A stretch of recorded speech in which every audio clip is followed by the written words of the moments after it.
Good evening and welcome to our latest edition of the Edufuturist podcast. I nearly struggled to say Edufuturist then. It's just the two of us tonight. Steve is loving it up, living it up, whatever we want to call it, in Gay Perry with his stripy jumper and whatever else. He did send us a picture of himself wearing a stripy jumper with the Eiffel Tower. So Steve, Sarah, we're having a lovely time. I think Sarah's had a big birthday, so we're celebrating that there. So it's just me and Dan. I feel like we're back to the original, Dan. This is like the in the studio with the EduTech project today. Oh yeah, it's a long time ago. That it is a long time ago. They're still on the podcast channel, aren't they? If you scroll right to the bottom. Yeah, I wonder if anybody has been a loyal listener since episode 1 and has listened to every podcast episode apart from Ben's mum. Yeah. Is that what you said there? That's just what I'm just saying. Yeah. There's only my mum that's done it, and I think she's got bored of it now. She says, "Why do you keep talking about crypto and NFTs?" I was like, "Mum, we stopped talking about that about 9 months ago and gone into AI now. That's all we talk about now. What's going to be our next thing?" Just kidding. Dan, how are you doing? You've been right. Actually, I'm not gonna say how you're doing because. Ladies and gents, we are in the midst of a celebrity. He's just worked out what his wager is for getting on I'm a Celebrity with Anton Deck. Do you know he knows Anton Deck? I don't know if he knows Anton Deck. But Dan is a celebrity. He was on Good Morning Britain earlier this week, weren't you, Dan? Maybe tell us, talk to us a little bit about that experience, because that's you sent us a little text. You just went lads. Well, you didn't say lads. You just went lads. ... And we were all like, yeah, what is it? And you went, I'm going to be on Good Morning Britain tomorrow. Tell us about it, man. Yeah, it was. A majority of the people who listen to this are in America, aren't they? So I think there is an American version, the original version called Good Morning America. So so it's one of the big breakfast kind of news shows in the UK. Yeah, it was. I think it was about 2 weeks ago that one of the producers DM'd me and said, "Oh, we might be doing something on ChatGPT and AI. Would you come on if it happened?" Like replied saying, "Yeah, sounds good," and then didn't get a reply till like 3 days later. and then she like messaged me back, said, "Oh yeah, we didn't run with it in the end." So I was like, "Oh, fair enough." Forgot all about it. And then on Monday, I think it was Monday afternoon, I noticed I was in a meeting at work and I noticed the same person pop up on my phone, essentially saying, we're going to pay for a train. Can you come down to London tonight and appear on the show tomorrow? So yeah, did that. Went down to London, got there, slept in a hotel, got up the next morning and went into the studio. And it's very bizarre. It feels like a bit of a blur now, but they essentially set it up as a bit of a debate. So there was myself and somebody called Daisy Krista do. Oh my God, sorry Daisy, I've absolutely murdered your name there. and the worst thing is I don't know how to say it, so I can't correct myself. Is it Krista Dolly? Yeah, I think it is. Yeah. So she if you've heard of Daisy, she works for a company called No More Marking. She's an author. I think she brought a book out last year, the year before, called Teachers versus Tech, about how to use tech to support teaching. But Daisy's she's very much kind of not kind of in the tone of this podcast. She's very much kind of, she supports very much traditional style teaching. She's into tech, but she says only if it supports traditional style teaching. So as you can imagine, quite different to the angle that we take and that I was going to take on the show. So she was representing one point of view, I was representing the other point of view, which was essentially should AI be used in exams? And to be honest, and this is the first thing I said to her, so I went in and they took me for makeup, so you got to go into like a makeup room and put some like you mean and everything. Well, they've got to like this forehead on TV would just take people's eyes out the reflection of it. So we got to So was in there. Then when I came out, Daisy just arrived. I think I'd got there a bit earlier than her, and we were chatting and I said, you know what, I think on this issue we're probably about 99% agree on all of this, really. Apart from, I think Daisy's instinct on this is that because of AI, there shouldn't be any more coursework, so students take and work home, and because AI would be to help do it for them essentially, or open exams. But so her reaction is more closed book exams, more of it essentially. And I suppose my argument was, and which will be no surprise, is that actually maybe we should look at the exam system and update it and be more creative with it. And why don't, if students in the workplace are going to have to use AI in their jobs, which they will have to, why don't we get them to use it within exams and be a bit more creative about how we assess them, so it's not just rote learning, that the information that they regurgitate in an exam, but how are they working on something with the AI? And I suppose it goes back to what our guest last week said about maybe it's time we started assessing what students have learned and how they've applied it, rather than just assessing what we've taught. So fitting really nicely. It was interesting. It was obviously it's a prime national television program, so there was celebrities hanging about. Got Matt Hancock, who was the former health secretary during the pandemic, who kind of got sacked in disgrace. He was on just before us, and it was very tense backstage because he was getting torn to shreds by the presenters essentially. And then when I came out of the studio back into the green room, guess who was just sat there in a chair? It was Matthew Kelly. I saw that. Yeah, our US audience are very, very unlikely to know in it, but I hope as you went on, I hope you came out and you said, "Tonight, Matthew, I'm going to be." I hope you did. Yeah, well, yeah, he used to be like probably back in the 90s. Now he was like a prime time TV presenter, presented big shows on Saturday night TV in the UK. And I walked back into the green room, and he'd just been watching us on the TV because it was a big TV there. And he like, as soon as I walked in, he was like, "Oh, great job!" And then he put his hand out to say, and he put his hand out and said, "Hi, I'm Matthew." And I said, "I know who you are." Like, I said, "I grew up with you on TV." He was like, "Yeah." He was like, "Yeah, I get that a lot." And then it was really good actually, because I got a selfie with him, obviously, and then I asked if he was on Twitter, because I was like, "I'll tag you in it on Twitter." And then we had a big discussion, because he's not on social media, he doesn't understand social media, so we had a big discussion around that. That was good. Really lovely bloke, charming, witty, big character. It was an amazing experience, and now a few days later it just feels like a bit of a blur, to be honest. No, well, he can't say that, because now on Dan's website it says appeared on as appeared on Good Morning Britain ITV. So Dan's is a celebrity now, mate, and I'm really grateful that you would give us the time of day, Dan, to spend time. No, with it's good. I think it's good. Like, so the stuff that we talk about on a weekly basis on this podcast is good to break it open and get it out to non-teachers and to a national audience as well, which is great for the Edufuturists message, I think.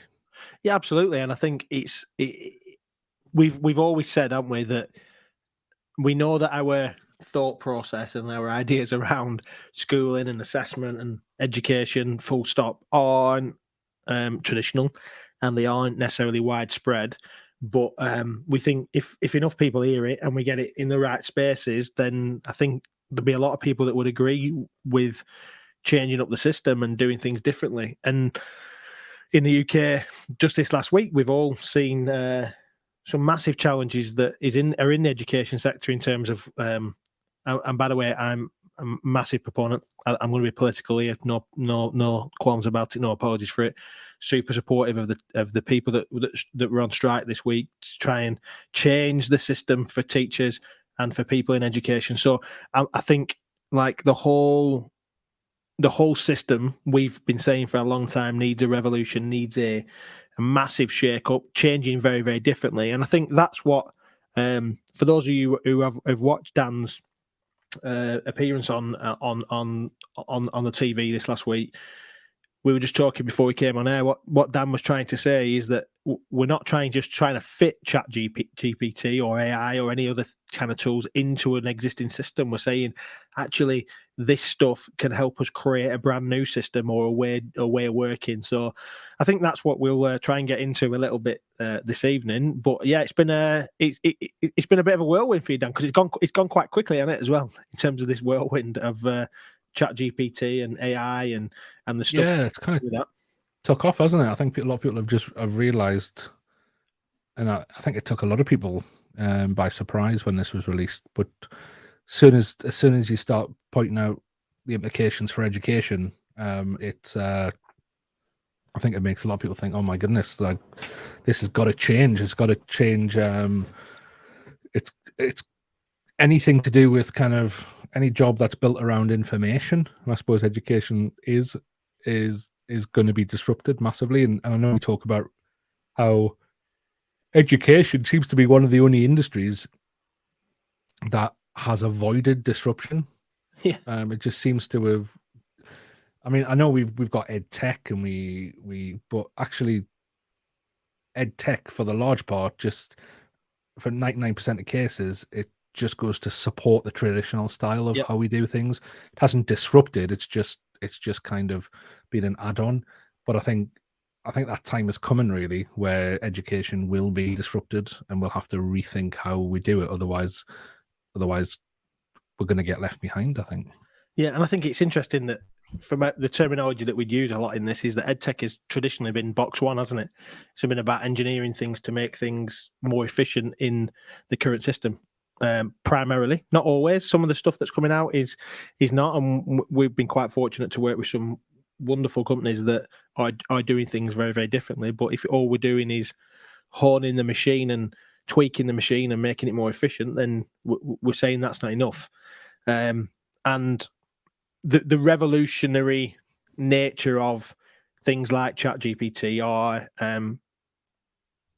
are breaking a mold. They're doing something. They're forcing us to think differently. But interestingly, Dan, and I'll be interested to hear what your thoughts on this. I feel like I'm interviewing you now. I feel like Richard Madeley. Where is Judy when you need her? I can't believe that Richard is on the TV without Judy. It's not acceptable. Even though I love Susanna, she's well good. And by the way, she absolutely nailed Matt Hancock. He had nowhere to go. We won't get into that right now. But if you haven't watched it, go back and watch it. Matt Hancock got absolutely owned by Susanna Reid. But this idea of, we talked about disruption, and we all know that there was a massive disruption a couple of years ago with the pandemic, and we always said this is going to change and disrupt education, and it did. And we had to rethink things and do things really differently, or certainly quite differently, not fully differently. And our good friend Bob Harrison talked about this. Let's make sure the genie does not go back into the bottle or to the lamp, whichever one it was, whether you're Christina Aguilera or Aladdin. It's this idea of we can't just take it back to how we've always done it. And my worry is that with things like this technology that we're talking about, is it just going to be one of those things that is just a fad, a nice, shiny new piece of kit, and then we'll just put it back in a box and we'll just say that's for them? I don't think it is, but I suppose, where do you sit on that? Yeah, I think the disruption that came with COVID, it had a shelf life, didn't it? It wasn't it was finite in a way. So because school was always going to go back to normal in a way, because COVID wasn't going to be something that disrupted everything from now on, and if that makes sense. So yeah. But I think this disruption is very different. I think this is going to be, I mean, I'm using this quote a hell of a lot at the minute, but McKinsey and Company a few years ago said that the next decade will be more disruptive than the last 100 years put together. And I think we're starting to see that reality now with tools like ChatGPT, and that's going to continue. We're going to start having the wow moments that we've had with this regularly now. I was just reading today about, because ChatGPT is based on GPT-3, GPT-4 is already been trained, so it's not like they're still working on it. It's got 500 times more data. So if you think the GPT-3, the one that people are using at the minute, has got 300 billion words worth of data that it was trained on. GPT-4 is 500 times more data. It will also have the benefit of what's going on now with GPT-3. So the reason why they released GPT-3 Yep. was for it to learn from humans' interaction with it. So the GPT-4 is going to have that learning of what GPT-3 is doing at the minute also embedded into it. So we're gonna see this, and when that comes out, it's going to be another wow moment. I think. I know there's already a lot of folklore and myths around what this is going to be like. And Sam Altman, the CEO of OpenAI, has pretty much said you're going to be disappointed because I think people are hyping it up too much. But I still think, from what I've read, that it's going to be another wow moment. Google have yet to bring out their version, which I think is going to be impressive. From what I'm reading, it's not going to be as powerful or as it's not going to have the data set that GPT-4 has got, but Google are going to have the knack of putting it in a Google way, aren't they? Where it's user friendly, and also they've got a reputation to uphold, haven't they? So they're gonna make it a nice product. So we're going to have that benefit. Also, the plugins of this into other applications and other tools, as well as just what's coming down the line. I think I just tweeted yesterday about Google's. I think they've called it. Is it Google Music LM? I think they might have called it, where it's a text to music generator, where you just type in, right, create a song for me that sounds like a bit like a disco song. It's got a trumpet in it. It's got this. It's got that. They're also adding the ability so that on your phone you can whistle or hum the melody that's in your head into it. Yeah. And it'll take the text. It'll take what you've whistled or hummed in, and it'll create an original. So it's not going to search for a song that matches what you've put in. It creates an original song based on what you said. So we've got although that first option, Dan, of whistling and humming a tune and like 2 words to or 3 words to would be a really good thing, because obviously you do Shazam for checking out what this song is, but I always have a song in my mind and can't remember what it is. So if we could add that bit in as well, just if anybody's listening. Sorry. It's cool though, isn't it? Like, I think for people who write music as well, that's how a lot of songs start, from them being out for a walk and they're getting a melody in their head. Yep. Try and remember it when they get back. Literally, all they've got to do is hum the melody into their phone, and it'll literally create the song for them. It's crazy.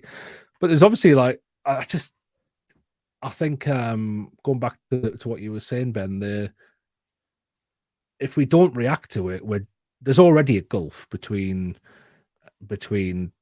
schooling and the world. That gulf already exists.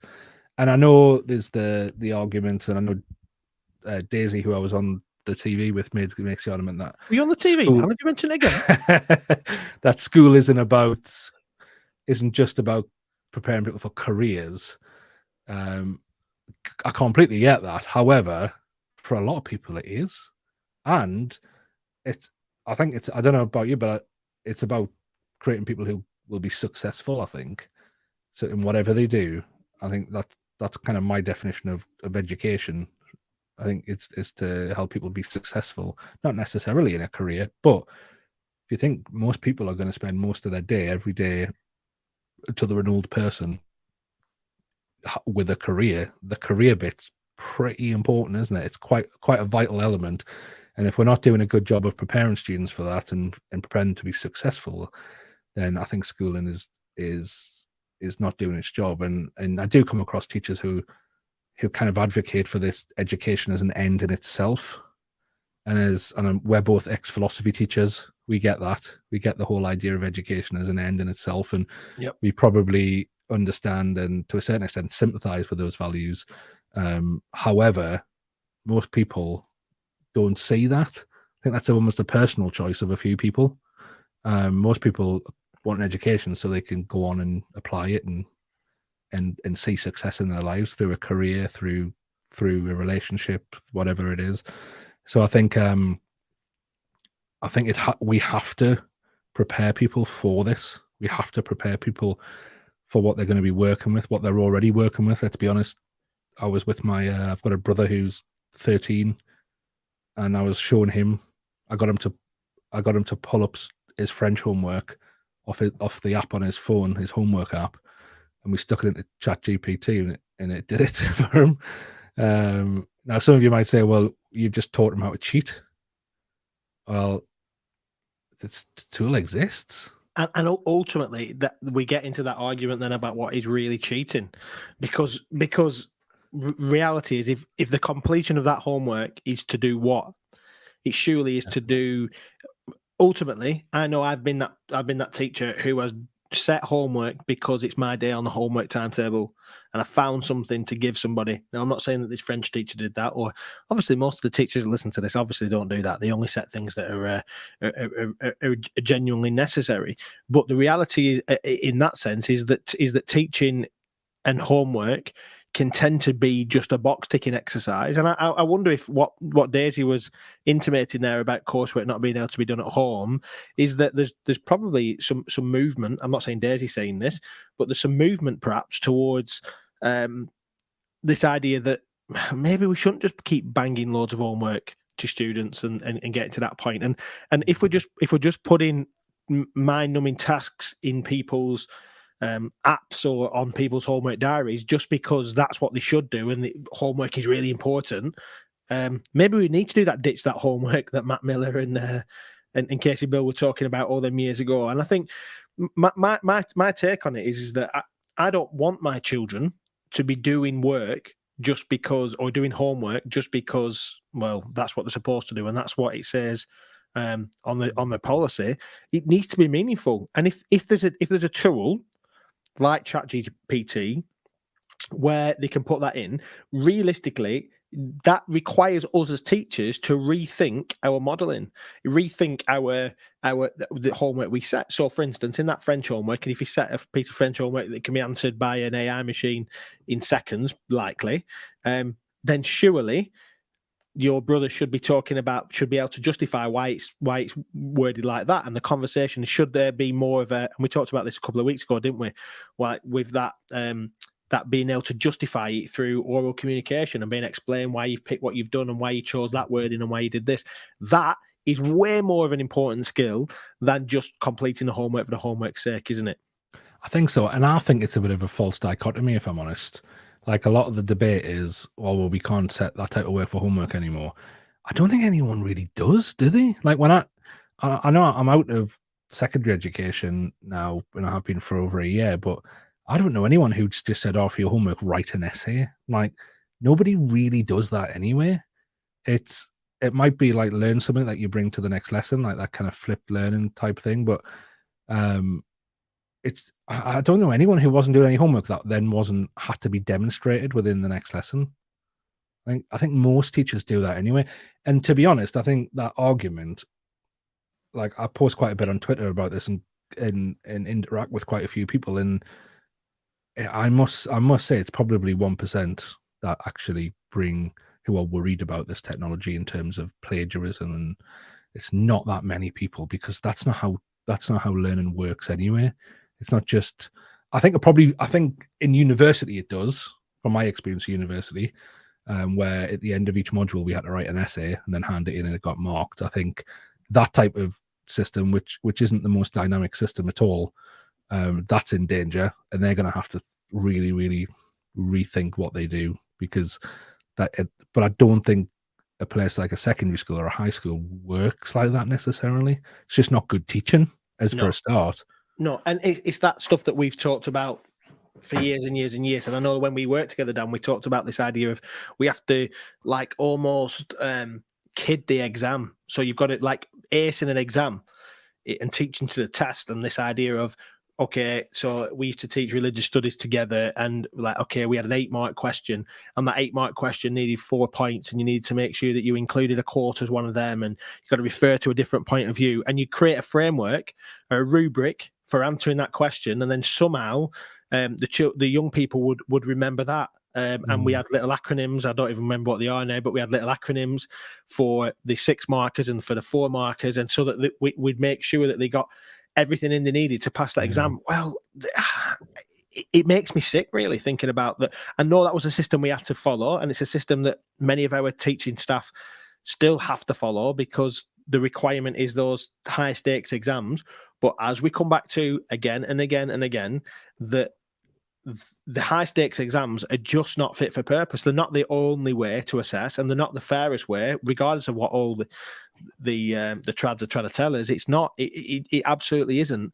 And the reason why is because it's not real world, and because there's no way in life, or nowhere else in real life, where that level of closed book, can't ask anybody for help, memory test is the only way, because we are privileged to have access to information, and we need to use that effectively. So this is just, for me, an extension onto the development as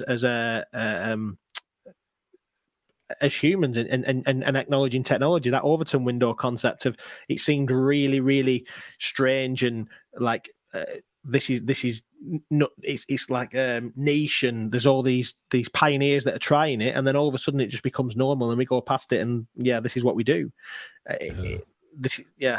I think, to be honest, the more and more I delve into this, the more I think we've made exactly the same arguments before. Like things, like as you were talking there, I was thinking about kind of it has to be a mix of types of assessment, doesn't it? And just having it all the same going into the exam hall, writing in a paper for 3 hours, like for every single. And I know it's not like that for every single one, because there is still coursework and maybe not. Yeah.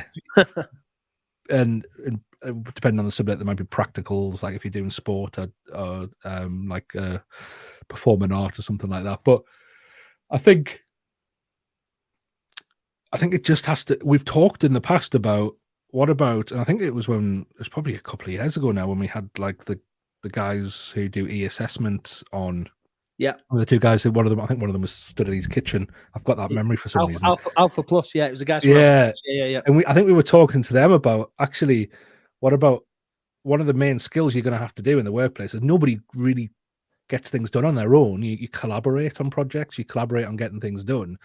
So where's the exams that measure the ability to collaborate and work on something? Where's that assessment? Where's that exam? And I think it's the same argument now, but I would say we need to measure how students collaborate with the technology as well. So, because you can't just go, you use ChatGPT, and you couldn't just go in and go, write this for me and I'll hand it in, because you're not going to get the marks you need. But if you were able to go back and forth with it and demonstrate that you can elicit the results out of this that you need to in order to be successful at a certain project or whatever, and you've got the questioning skills, you've got the dialogue skills, you've got the critical thinking skills to then apply it and then apply it, I think you could easily build an assessment process around that, where AI is part of the process. Yeah. And the student is still succeeding in demonstrating skills. And I think there's the other side of it there. In fact, this is when I went on to, did I tell you I was on TV? When I went on to TV, I had this argument in my head. It was only the one thing I had in my head that I wanted to try and get out. And I don't think I did in the end. But I think, because it was the whole idea of AI within exams. And there's that side of it of students using AI. But also, what if the assessment was AI driven? So it was able to ask you a question, you answered it, and then based on your answer, it took you down another route. Yes. And it took you down another route.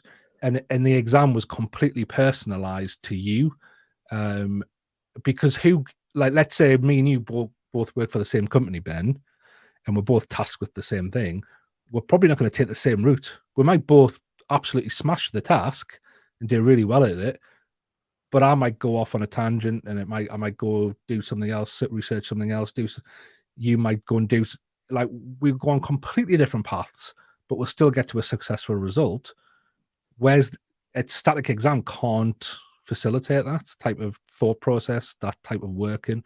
Whereas AI might be to go on that journey with the student and still get the student to cross a line of success, if that makes sense.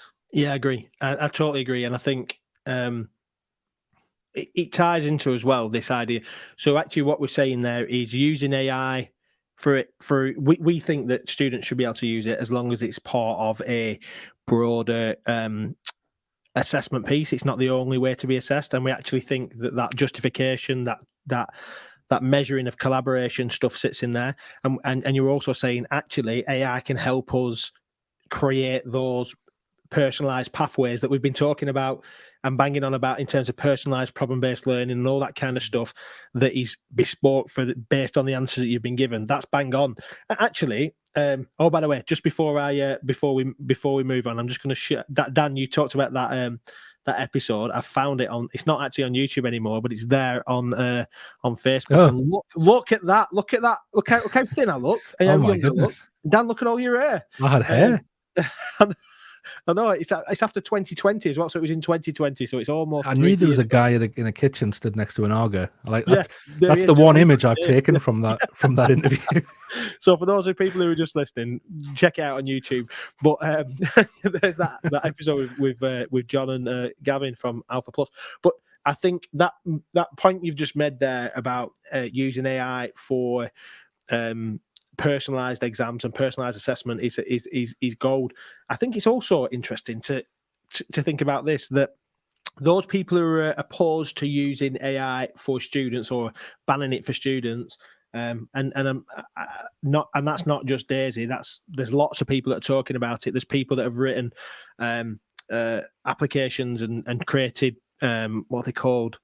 Them where you get people to sign online, what they call petitions, to try and get the government to ban it in this and that and the other. Like there's lots of people doing that. But interestingly, some of the people are suggesting that it should be allowed for teachers but not allowed for students. So people marking it, yes, let's have it, or people creating lessons do it, but students shouldn't.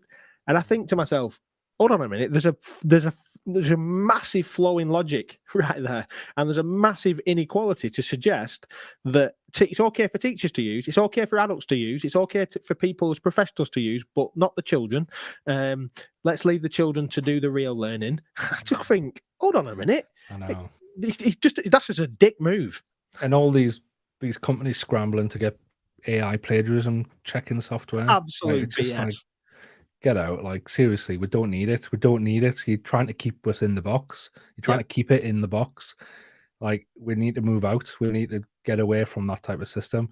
And the failing as well. I think I mentioned this the other day about I'll not say where, but I mentioned it. I was so funny because I was on the train and I noticed somebody tweet about this. I think it's GPT-0, it's called GPT-0X or something like that.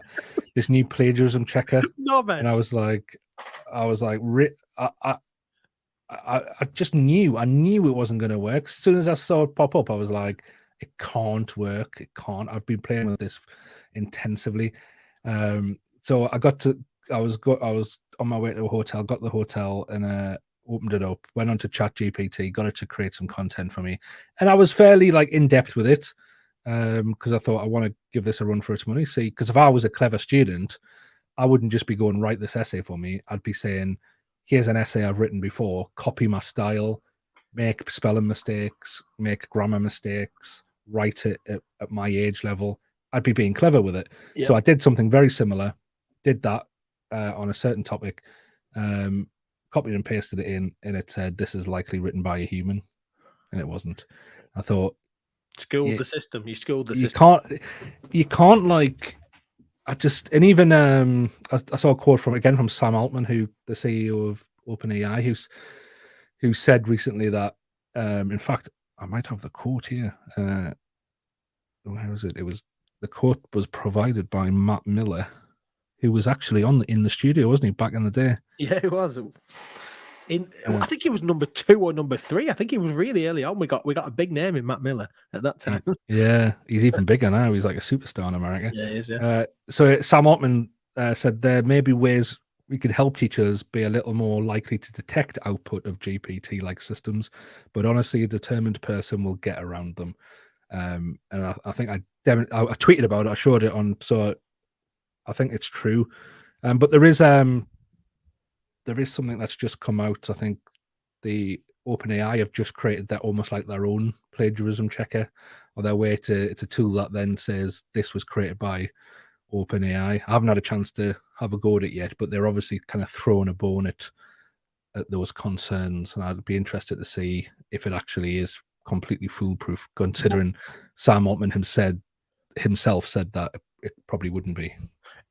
I think there's a philosophical flaw that sits in here, which is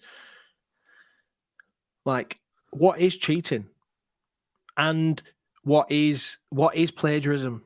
Because let's call a spade a spade. Like, none of us have got an original idea. None of us have come up with something. It's just us. Like, we may well be respinning something that already exists, or we might be respinning something to an audience that we've never seen before. We were just talking off air that we've both used a quote this week, different quotes, and like we haven't always referenced exactly who said it. Most of the time, we forget who says it, because I'm ridiculous. I hear loads of people and I talk to loads of people and I read lots of stuff, and I think can't actually remember where I got that from.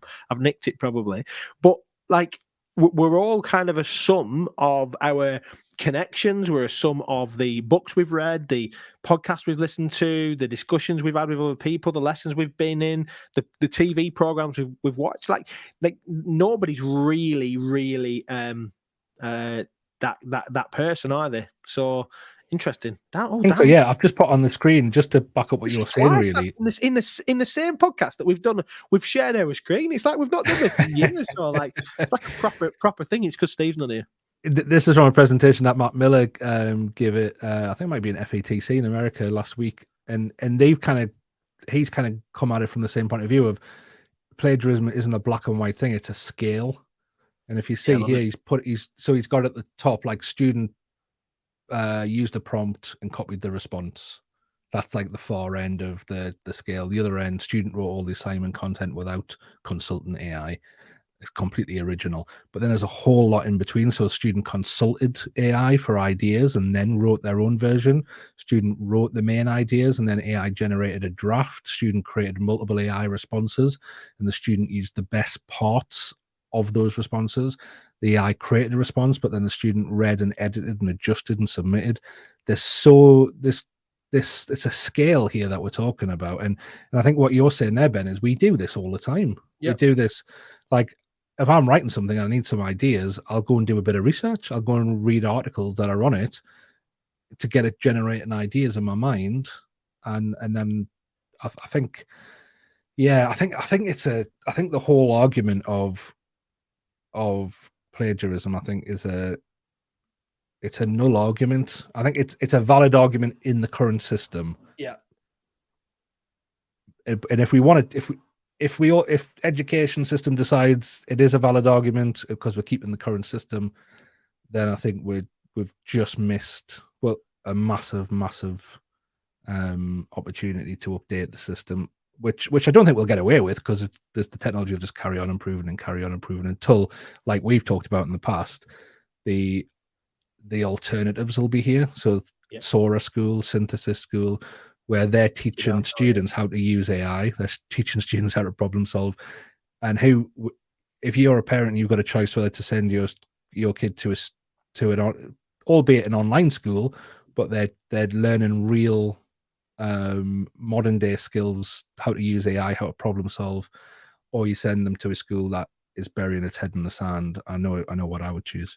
Yeah, well, this is it as well, and actually, just Dan, will you just put that? Can you put that back up again? Because just wanted to think about, like, I think about my university qualifications, and I think about the essays that I wrote, dissertations, whatever else, and the whole principle behind that is always that you should be using.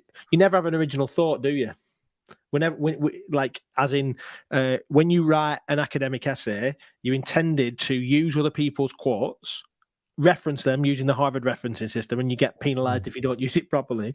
But realistically, I was just on the back of that. I was listening to a podcast the other day, and the guy said, if you copy one person's work, it's called plagiarism, but if you copy 10 people's work, it's called referencing. I thought and that's it. This is it. I have not seen that, but that's it. And my point is, like, the whole, like, if you think about what university essays academic essays are supposed to do, you're supposed to use a quotation in context, reference it to say where it's from, and then be able to justify it and explain it and make sure that it fits your argument.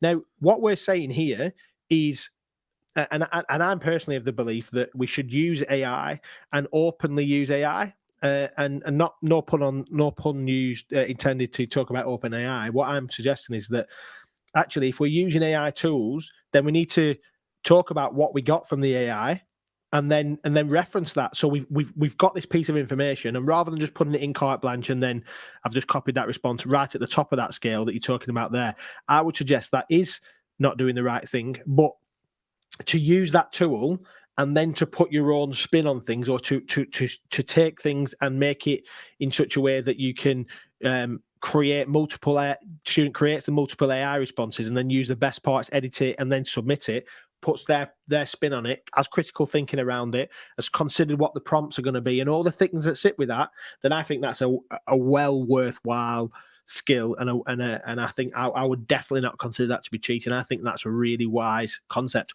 because in the same way that when I was doing my dissertation and I was having to get you have to do interviews and all the stuff that sit with that, well, I listened to what they had to say and applied that to my own thinking, and it changed the way that I think. That is real learning. That's real. But I suppose how can we maintain the rote learning exam factory money making machine if we're gonna be this disruptive? And I think it's super disruptive. And I think the reason why people are fighting and the reason why a lot of people are arguing is because it's too disruptive. Nobody really wants that much disruption, do they? It's interesting. I wonder if we will get to a point where student essays at university, you just reference in the AI. So you go, I spoke to ChatGPT and it said this. Yeah. Who knows? So I think we've been. I think we're at quite a pivotal moment in both the Edufuturist journey, but a pivotal moment in terms of education. And like you said, that McKinsey quote, like the disruption that's going to happen, the changes that are going to happen in the next 10 years are going to be monumental in comparison to what's come before. And we're almost like, we all watched Shift Happens when we were early teachers, probably, and that when we watched that Shift Happens, and it talks about the amount of information that was in somebody's in Shakespeare's time, is in a weekly edition of the New York Times. So the amount of information that a person in a lifetime in Shakespeare's time is now what somebody will be able to read in a week's worth of the New York Times, like. And that's it. Probably got even faster because even quicker. So you think we can either, as you've said this multiple times, we can either put our heads in the sand and try and push it away, or we can embrace it and think maybe we do need this level of disruption. We've mentioned on the podcast a number of times that, and I think it was. I think we had a guest on who talked about this specifically, saying that and you'll know this, Dan, I'm guessing, who talked about the biggest the next big unicorn is going to be an education, private education. Yeah, it was Gerd Leonard, wasn't it? Oh yeah, Gerd Leonard. Yeah. So that futurist. So it's coming here, and whether we want to stand against it and think we can stand against it, or and they're gonna. I think that's the scary thing for education, that in a way, and I suppose it's kind of like what David was saying on last week's episode. Was it David? Yeah, David T. David, yeah, it was when because I was at one point I was trying to make the argument that the education system needs to get on board, and his argument was actually it never will. It never will. It's gonna have to kind of die out. And I think in a way, I think it's interesting now. I'm thinking about it more. I'm like, maybe it is inevitable, because even if the intention is there to go right, let's incorporate it, it's too big of a beast to have the agility to move fast. Whereas what we're seeing coming down the line in terms of these innovative online schools, because they're private companies, can adapt, can be agile in a matter of days and months, whereas the education system needs years, needs decades. But surely this is the this is the biggest issue, isn't it? Because what we're saying is that it's not agile. We're expecting our young people to be agile, and we need them to be agile. And absolutely, the world is moving at a pace that it needs to be. But I'll say the same old story. Education is not agile. Like, the system is not agile. It's not. In fact, systems full stop don't tend to be agile unless they're built in an agile way. We're talking about like technology stacks needing to be agile and needing to, whatever you build your technology on needs to be able to be adapted, or else you're gonna have to pull down all the structure and then rebuild it again. It's the same principle with education. I think like the level of system that needs to do something extremely different. We're talking about extremes here, and this is not just being that guy at the front of a conference with his fist in the air having too much Red Bull. Like, saying this absolutely needs to happen, and I worry that perhaps it's too late for my own kids, because my kids are well embedded in the system at 12 and 8. I think yours are less embedded, but it's coming to it. Is it going to move fast enough for your kids, Dan? Yeah. Maybe not. So then, but that doesn't mean we should stop. But I think look at the wonderful people who have gone before us, Ken Robinsons and Jim Knights and Bob Harrisons and the others, that the Mick Waters and all them people that have been like, we need to do something different. We need to do something different. At some point, somebody's going to go, yeah, these are right. But you're right. You're saying that it's not like David. It isn't, because when I was with Daisy the other day, we were chatting, and by the way, she's, even though ITV had split us, kind of pit us against each other, she's really lovely. She's like really nice to talk to, and just a really, she came across as a really lovely person, who I enjoyed chatting to. Actually, when we were waiting to go on, and I kind of put that to her, because I was like, I kind of took it as an opportunity to go, right, here's my ideas, or here's the ideas that we're exploring about the future of work and exams, and I kind of put a few things to her, and I was like, I'd love to know your justification for trying to keep this system in that traditional model when this is happening, and we were having a really good conversation around it. And I think one of the things she said is that she thinks it's not school's place to do that, it's the workplace's place to do that. Like, if you're going to go into a workplace and you need to work in a specific way, well, then it's up to the workplace to train you to do that. And her argument was, we can all remember those first few weeks of work where we didn't have a clue what to do. But she was like, you learned it, you got on with it, you learned from the people around you, you did the training, and after a while, you became good at it, and you got a promotion, you became an expert at it. And she said her argument was, that's what people do, that's how it's been done. So it's interesting, that kind of argument of, well, that's not the place of school. I don't agree at all, because why not prepare for them and just dump them in a deep ocean and see if they can swim? Why not actually train them to swim? And ultimately, the gap's too big. So we're not talking about just learning how to use a spreadsheet. We're talking about a whole different way of working now, because of the use of technology. That's not a relevant or a relatable argument. Yeah. Yeah, it isn't. Yeah, and I think if the system isn't prepared, because in fact, it's coming to me as I'm talking now. My response to her, I think, was something around, well, then school's not relevant, because why would you want to sit in hours worth of lessons from being 11-year-old to 18-year-old if it doesn't have any real world relevance, and it's just learning for the sake of learning? And then when you leave school, like, you learn the skills that are relevant to what you want to do. Interesting. And I think that's probably that is the position we're in right now, isn't it? Yeah. And that's why a third of students last year didn't pass their GCSE maths and English. Yeah. It's why students post-COVID aren't going back to school. The amount of students who are off the radar and the system doesn't know where they are, the massive safeguarding concern that is, because students have been away from school and thought, I don't want to go back to that. It's not relevant. It's not relevant. yeah, it's I think we have to do better, don't we? And I was listening to an interview the other day. It was with the guy who brought in GCSEs. I forget his name now. He's an old guy, old fella. But he brought Yeah, I forgot. he helped bring in GCSEs, and now he advocates for getting rid of them because his whole point is, well, I helped bring them in because they were kind of the end point.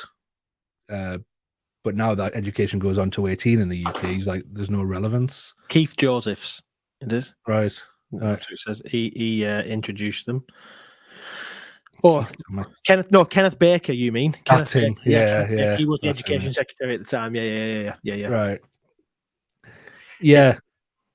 It's interesting. It is interesting, and I wonder.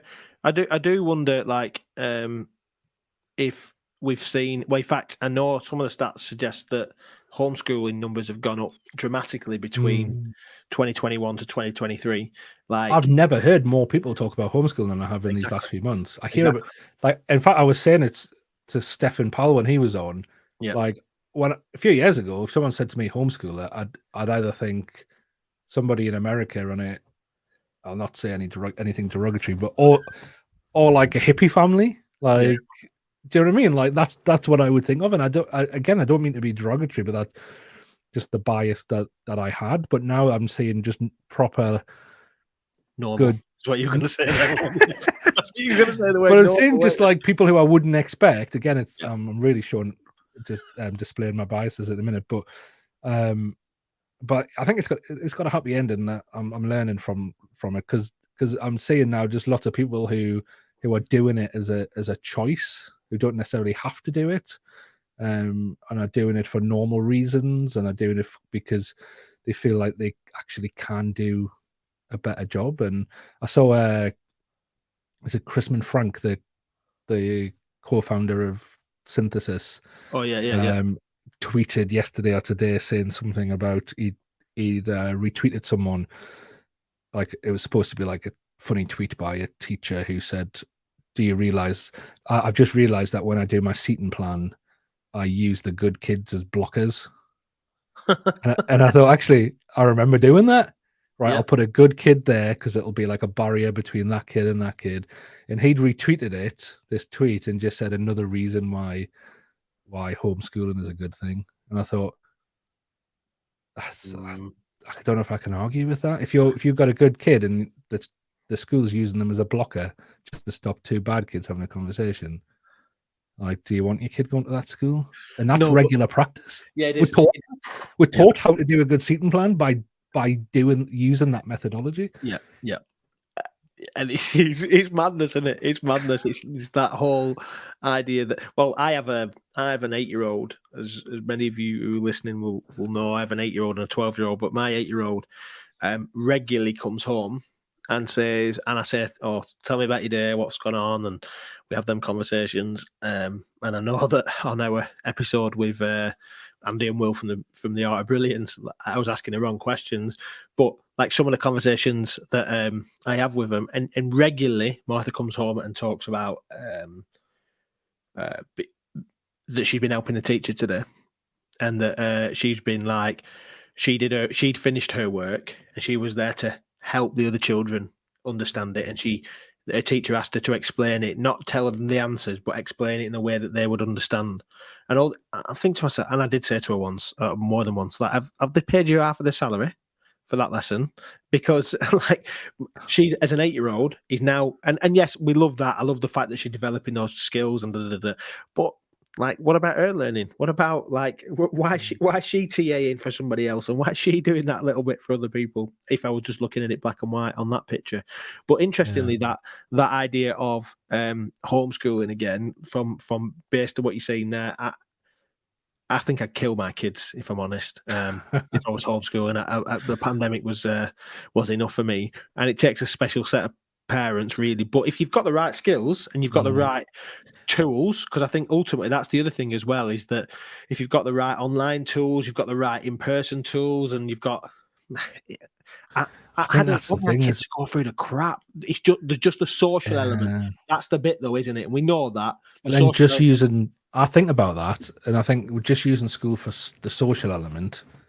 Is it worth it? Why not?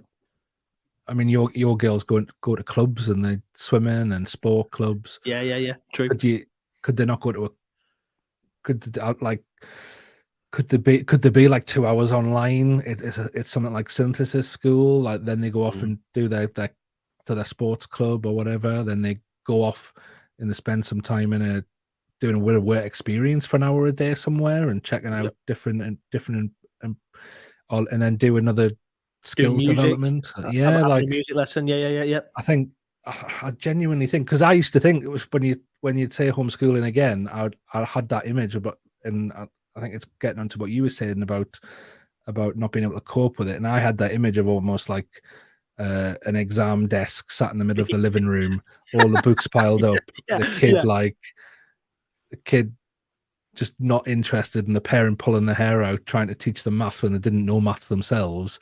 Yeah. Like and I swore that's a bloody horrific scenario. Like Yeah. that's awful, and all that's going to do is traumatize the kid and traumatize the parent, and actually Yeah. probably damage the relationship. Well, it would damage the relationship, wouldn't it?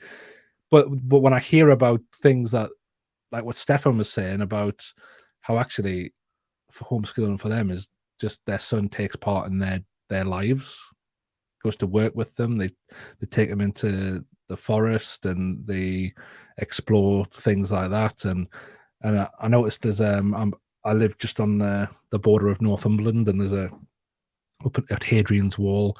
There's like this visitor centre, and they're doing sessions at the moment during the day for homeschoolers where they can go up, take their kids up, and Love it. they go into the forest, and there's like a local author comes and tells them stories and things like that. Well, good. Yeah, and I'm like, but a lot of people will go, well, how's that education? Because you're not sitting them down and they're not writing in a book and they're not learning things How can they get from examined on that? teaching. Yeah, Yeah. but it is a valid point, though, isn't it? Like, how do you quantify what they're learning if it's almost in a freestyle way like that? So interestingly, and I think this ties into another conversation that I've had today. So I'm chair of governors at a primary school, and I had privilege to walk around the school today. And I went into every one of the classrooms, and the children were telling me what they were doing. It was totally unprompted. They didn't know I was coming. The teachers didn't know I was coming. And the children were brilliantly being able to tell me why they were doing what they were doing, and what it was, and what they were learning. And like some of them wanted to show me what they'd done. It was lovely. But my fit, and I went into all the classes, like I said, and some of the key stage 2 ones that were doing some tough work and working in books and working from questions that were on the board and all that kind of stuff, as well as some that were sewing and doing a little bit of stuff like that. But then I went into early years and reception, and they're my favourite places to go. Like, and the reason why, and actually the head teacher who at the school says if he's having a tough day, he goes down to early years and he goes down to nursery, he goes down to reception, because he knows that the kids will be really pleased to see him. He can have a bit of fun. He can do things that aren't going to do his head in. And I was walking through, and I was watching. So there was a group of kids playing with some Play-Doh, and they were cutting it with plastic scissors, and they were making it into shapes, and they were telling me about what they were doing and why. This is 3 and 4 years old, explaining to me what they were doing. Another group that were reading a book together, and I don't know if they were reading it or they were just looking at the pictures. Another group that were doing some drawing. Another group that were playing with some cars. Another group, and all these kids were just having the time of their life, loving it. And the way that the teachers and the TAs worked was that they were going where the children were, asking them what they were doing, why they picked that, why they'd chosen them things, talking to them about that, asking them questions about it. That level of personalized, like, assessment, because that's what I would call it. And I know that they have to put that on a framework, and they have to put that against the early years goals and all the stuff that goes with that. But like, I just thought to myself, and I said to the head teacher, I went, why does this change? Why, when they leave nursery and reception, do we go into a formal system? Why can't we do this continuous provision, this child-led learning and interest? And we've seen these people, we've seen the Agoras, we've seen the other schools that were people that we've talked about Yakov Hecht and the stuff about the children choosing what they learn and how they learn. And I think, surely, just surely, there's more than just running the system and maintaining it. And I think that's the if I could build a school, and we talk about this all the time, will we ever build an Edufuturist school? One day I hope we do. That's done very, very differently. I think I'd want to build it around continuous provision, this play, this child-led learning, that the young people get to just kind of experience stuff and out in the outdoors and doing cool stuff and doing things they're interested in, not what some old white bloke has written on a specification and says that they need to know this and it's really important they understand Shakespeare's sonnets. Like, I know. I was wrestling with that the other day, and it almost felt like I was being almost sacrilegious by questioning it in my mind. It was so strange. But that whole, like, the curriculum that we have, how arbitrary is it? Like, who decides that that's what you need to know by that age? White people, white men. That's who decides. And actually, you don't remember it. You don't know it. I often think about this, and I think it's different for primary school because they teach you the building blocks, especially how to read, write. I think, but when you then go into secondary school, it all seems very arbitrary. Why do you need to, like, I think of a geography lesson. Why do I need to know about the features of a V-shaped valley? What are you going to say? Yeah, like, why that and not another thing? Why? And by the way, I'll never need to know that, and I'll probably not need to know the other thing either. So why are we doing that? And ultimately, the reality is, if I do ever need to know what the features of a V-shaped valley are, I will be able to Google it, won't I? Yeah. So that's when it was created. We didn't have that luxury. And interestingly, that thought process of primary schools creating the building blocks of reading, writing, communication, all that kind of stuff. Well, I absolutely agree that that's what they should do. And I don't think, I'm not trying to suggest that, we can just throw them straight in and they'll be able to do X, Y, and Z. But I think learning phonics and learning reading and writing in a way that is appealing to the children and that the children choose is way more impressive for me and way more important. So, like, I've got a cup here that's got 3 sounds in it. Okay, and how do I form those sounds? Well, I've picked this cup up, and therefore, like, well, what rhymes with cup? Up. I don't know any of the words that rhyme with cup. Do you know what I mean? But, like, asking children to think about words and making up words and thinking about that is way more important because that's what's in front of them and that's what they're talking about. And then you can talk. That's it, isn't it, for me? It is. It's interesting. You just reminded me that because one of the guys on my team, I've just created a new role for him. He's now the immersive lead at college, and he's taken on kind of leading the immersive spaces. We've got, like, the extended reality spaces, and he told me that in our immersive room last week, he said, "Oh, we've got a maths class coming in," and I remember, like, walking away thinking, what are maths going to do in there? Because we're like, you can do some really cool stuff in there. You can recreate environments. So, like, a lot of the healthcare students recreate, like, hospital environments or emergency environments, public services, uniform services. They recreate English, recreate different environments for different stories they're looking at and things like that. But I was thinking, maths, what are they going to do? And then I caught up with him a few days later, and he talked about how they'd essentially created real, like the imagery of rockets taking off within this immersive space, and then the students had to work out the angles and the trajectory stuff. Hell, of course, it's a place designed to have an experience. So you don't just do maths in there; you create an experience where you can, and it's about having that imagination, isn't it? And I suppose it comes back to that relevance. Where's the relevance in it? And I get that for things like maths, for things like English, because I think they're at the core of a lot of the things we need. But then, is it the same for, like, a geography, history? I feel like almost the system's been set up to create encyclopedias for that just in case model. You know, you have it like, remember back in the old day, and I remember going into school. It wasn't encyclopedias, but there was one computer in the library at school, and I remember you got 40 minutes for your lunch, and you could book it for 10 minutes, and it was always just one computer, so that's what 4 different slots, and so every day there was like a demand for it, and if you got it once a week, you were lucky, and you know what you did. Because the only thing you could do was insert the Encarta CD in search, and literally all you do is, and it was amazing. I think this wasn't that long ago.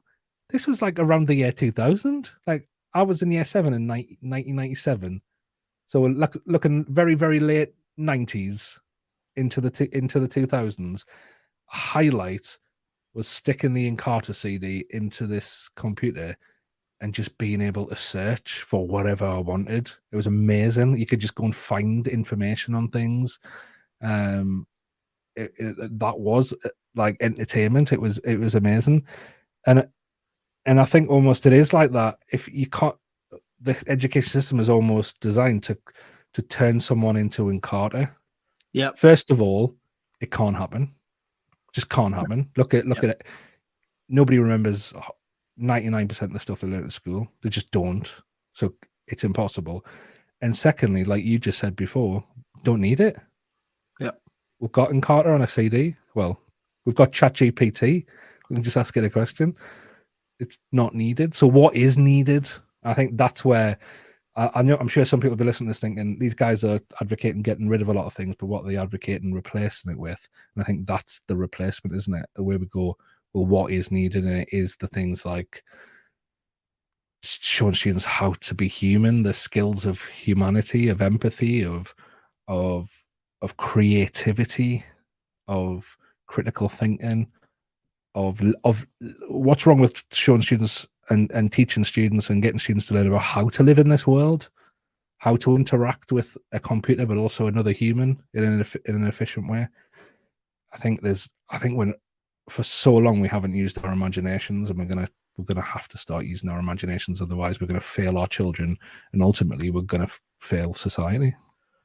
100%, and I think that's it. That's the bit we are talking about.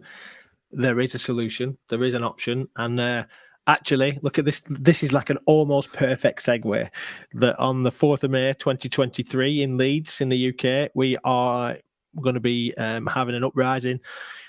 It's an event where we're bringing together people from all around the world. Literally, we're going to have people from all around the world having a conversation, celebrating people who are really doing this to prepare children and young people and adults even for a future that's very, very different from what we see now. We're excited to dream and to plan and to collaborate, really, to pull that together. And we're very, very excited about that. You can we're releasing stuff all the time. You can still, as the time of this episode going out, you can still nominate for these awards if you go to uprising.edufuturists.com. So I nearly forgot. Uprising.edufuturists.com. You can go and nominate for people coming to the awards, people who deserve to win. So going up, we've got 11 categories, I think, in there. So 10 categories to go in and nominate in there. But also you can book your tickets to come and join us. Come and be part of that. We do not ever profess. In fact, 2 or 3 years ago, when we first started talking about being Edufuturists, we get called the Edufuturists, me, Steve, and Dan. But actually, we've been really trying to make the point continuously that Edufuturists are all these people that are trying to think about the future of education and push the envelope are the Edufuturists, and we are the Edufuturist type of thing. So come and join us. We're doing an uprising. It's going to be an immense event. There's loads more that we're going to be announcing over the next few weeks.